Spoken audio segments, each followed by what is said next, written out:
Hey everybody, and welcome to another electric van man review. But this time it's an electric van man review with a difference. Because it's not a van. It's the passenger version of the van. The passenger version of the PV5, newly launched, and today this is the first ride and drive that we all get. So this version of the PV5 is coming with passenger seats. There is lots and lots of space here in the back. And if a passenger version of this van is what you need, then this is a good place. There's a nice footrest there, although there's lots and lots of space here. This is not a bad place to be. And you know, with all of the space that you get, if that's what you want, this is a good consideration. So in the back here, there is plenty of thought gone into the passengers here in the back. We've got a plug socket, so you can actually plug in a laptop or whatever tool, or a kettle, if you take a kettle out, whatever. And then you've got some USB-C ports there, some nice stowaways for whatever you might give the kids to play with in the back. My kids are all grown up now, so I don't have to worry about that anymore. But this feels like a pretty good set of storage. Another good addition to this version, this van version of a passenger vehicle, is these sliding windows. You often see vans with this conversion that don't have windows in the back, but this is a nice, maybe it's a compromise, but it feels pretty decent. It allows air to get in the back here, which is going to be nice. And you know, it's nicely finished. You've got nice lights here, nice big handles to get in and out if you need to. This all makes sense as a passenger vehicle. The other thing I like is this armrest here. That's nice because it helps you get in and out of what is quite a spacious vehicle, and it'll mean that everything's a little bit easier. But let's go and check out the real reason why you might buy a vehicle like this.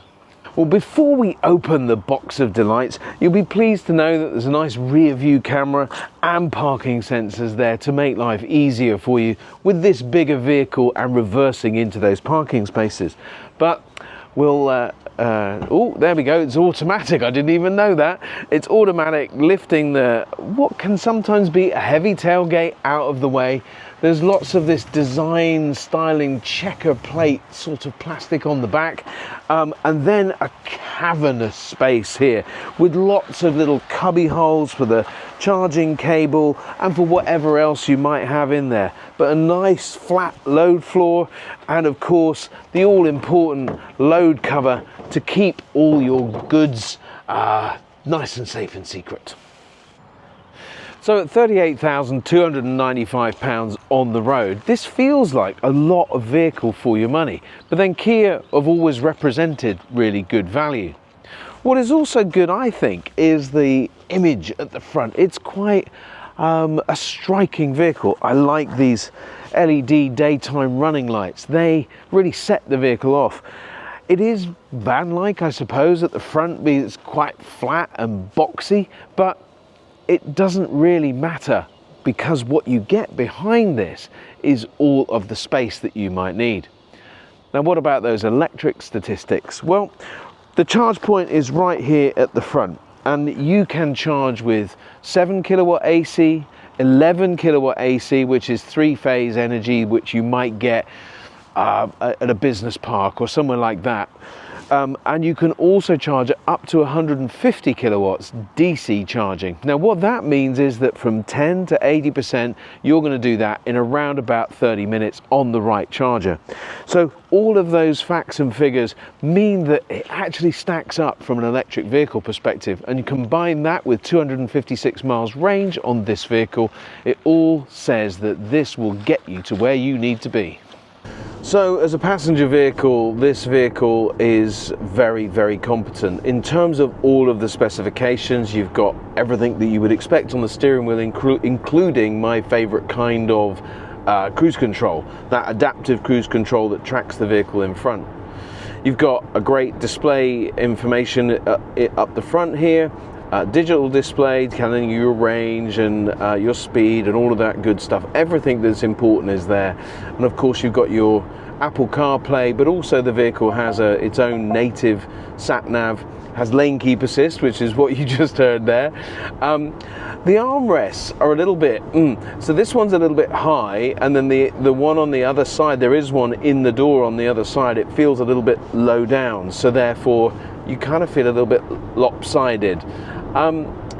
Visibility is generally good. These big sort of A-pillars here, a little bit hindrance around sort of maneuvering and sometimes just being able to see straight away as you're pulling out of junctions. But generally speaking, the visibility is all good. Lots of space, lots of cubby holes, and lots of things to keep the kids happy in the back too. The actual drive itself is very smooth. It has the sort of traditional car-like suspension on the front. The double wishbone suspension has a slightly more robust suspension from the van world in the back there, but it's all really solid and gives a very quality and smooth drive. You don't feel that you're driving a van converted to a car. You feel like you're driving a sort of an MPV, really. In this particular version, it's got 5 seats. I believe a 7-seat version is coming, along with campers and other kinds of variants that are all going to come from the factory. So you'll have that wonderful Kia 7-year warranty, giving you peace of mind and security for all of the time that you own your Kia PV5 Passenger version. Yes.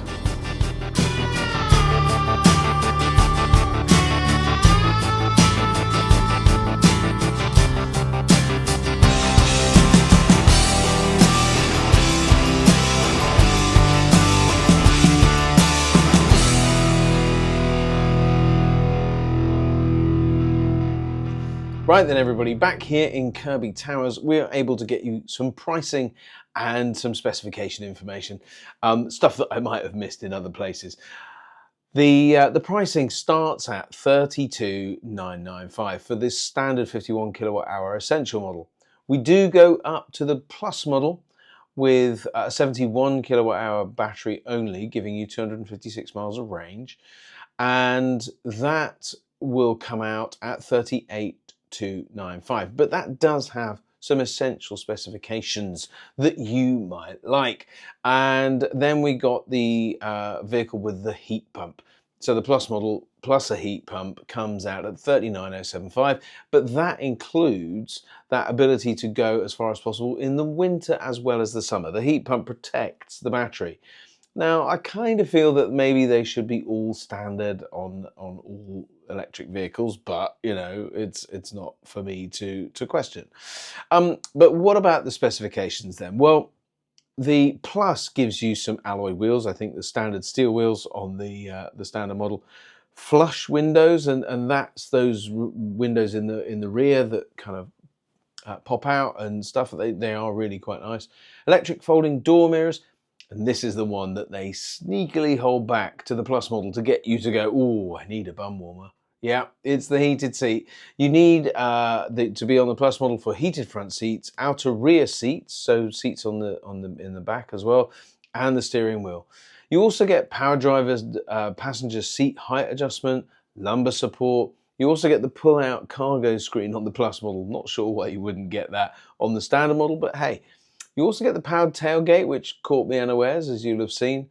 But also, this is a really cool thing. You get power in the back of the vehicle, 3,600 watt hours roughly, which means you can plug in kettles and jet wash or do pretty much anything in the back of their tools that you might carry out for work. So that's a really good thing. The vehicle to load capability in the other video with the product manager, we get a full explanation of what that really means for you. So check that out. You also get the wireless mobile phone charger, and you can only have the heat pump on this model. So what does all that really mean in pricing terms? Because the only obvious, well, the main obvious competitor is of course the VW ID Buzz. Now, the fairest way, I think, to compare these vehicles is what lease deals are out there. And a great site for lease deals is leasing.com. They will give you some prices. They're all based on 5,000 or 6,000 miles per annum. So you'll need to adjust it to get your own personal mileage right. But the ID Buzz comes out at £522.97 a month, based on that kind of deal. And the the Kia PV5 comes out at £348. Now that is with the 51 kilowatt hour battery. But if you go to the 71 kilowatt hour battery, it only goes up by about £24 a month to £372. Now, I would absolutely pay that extra £24 a month to go to the Plus model and to get the bigger battery. So that's the Plus model and the bigger battery that you would get for that money. That feels like a no-brainer. And that's the reason sometimes it's worth looking at the more expensive version in the showroom, but turning that into a lease, because the residual value gets lifted and you get the benefit. So if you are familiar with the channel, you'll know that cars are not really my thing, but Kia have put a car in a van. So if you need a car and you need space, then this could be a car for you. Have a great day, everybody.